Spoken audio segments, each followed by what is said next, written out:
प्रिय दोस्तों, नमस्कार। आप सभी का मोटिवेशनल अमेजिंग चैनल पर स्वागत है।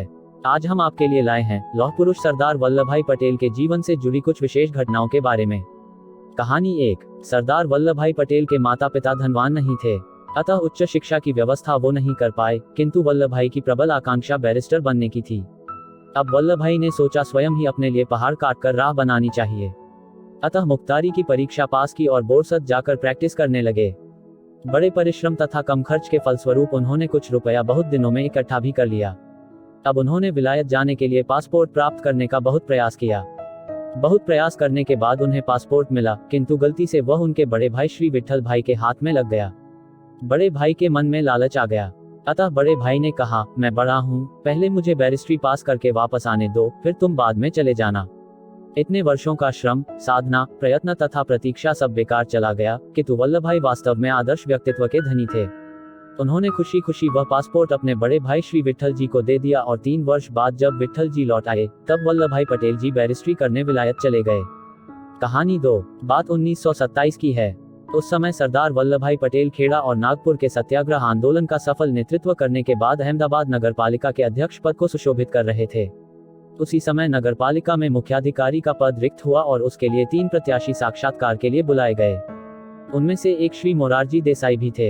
इंटरव्यू में प्रत्याशियों को स्वयं सरदार पटेल ने जांचने और परखने के बाद महसूस किया कि सबसे अधिक योग्य मोरारजी देसाई जी हैं। सरदार पटेल जी ने उन्हीं की नियुक्ति का निश्चय किया, किंतु मोरारजी विरोधी दल के प्रत्याशी थे। सरदार पटेल के सत्ताधारी दल ने मोरारजी देसाई का विरोध किया और अपने पक्ष के एक अन्य प्रत्याशी को नियुक्त कर दिया। सरदार पटेल अपने ही दल का यह अन्याय सहन न कर सके। उन्होंने नगरपालिका के अध्यक्ष पद से यह कहकर त्यागपत्र दे दिया कि न्याय के दायरे में मैं पक्षपात नहीं देख सकता।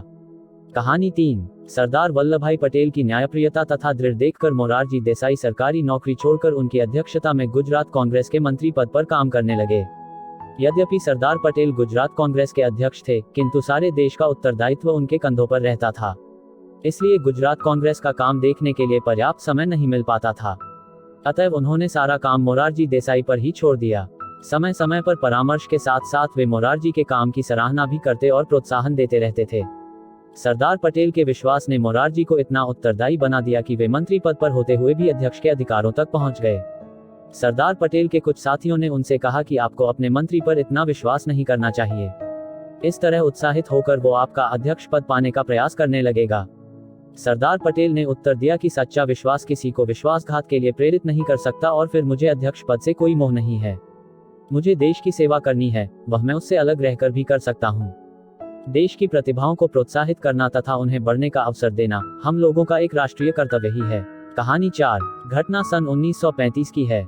सरदार वल्लभ भाई पटेल एक लंबी सजा काटकर कारावास से लौटे ही थे। उनका स्वास्थ्य बहुत खराब हो गया था और नाक में बेहद पीड़ा हो रही थी। चिकित्सकों ने तुरंत ऑपरेशन का परामर्श भी दिया और उसकी तैयारी होने लगी। तभी उन्हें बोरसद में फैली महामारी की सूचना मिली और यह भी पता चला कि सरकार कोई ध्यान नहीं दे रही है, लोग बुरी तरह मौत के मुंह में जा रहे हैं। फिर क्या था, सरदार अपनी पीड़ा भूल गए और बोरसद की ओर दौड़ पड़े। शल्य क्रिया के सारे उपक्रम जहां के तहां रखे रह गए। पटेल जी के साथियों, शुभ चिंतकों और श्रद्धालुओं ने उनको ऐसी दशा में महामारी के क्षेत्र में न जाने के लिए सलाह दी और अनुरोध किया, किंतु दूसरों का दुख देखकर सरदार भला कब रुकने वाले थे।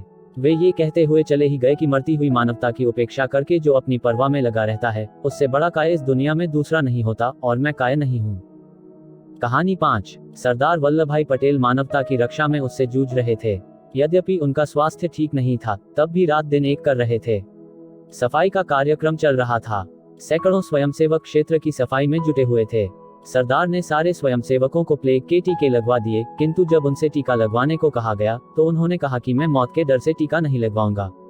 सरदार पटेल जी ने कहा, ये जो एक टीका मुझे दिया जाने वाला है, वह किसी एक पीड़ित के काम आएगा। सरदार पटेल जी ने टीका नहीं लगवाया और वैसे ही काम करते रहे। लोगों ने उन्हें इस प्रकार खतरा मोल न लेने के लिए कहा तो उन्होंने दृढ़तापूर्वक उत्तर दिया, जो किसी अच्छे काम में मरना चाहता है, मृत्यु उससे जल्दी बात नहीं करती। मुझे अपने देशवासियों की सेवा करते हुए मर जाने में जीने से कहीं अधिक सुख होगा। वे स्वयंसेवकों को तो बाहरी सफाई में लगाते थे, किंतु रोगियों के घरों और शरीरों की सफाई वे स्वयं करते थे। कहानी 6। सरदार पटेल उन दिनों कारावास में थे। बात सन 1940-41 की है। कुछ शारीरिक कारणों से उन्हें ठंडे पानी से नहाना मना था। डॉक्टरों ने गर्म पानी से ही नहाने करने की हिदायत दे रखी थी।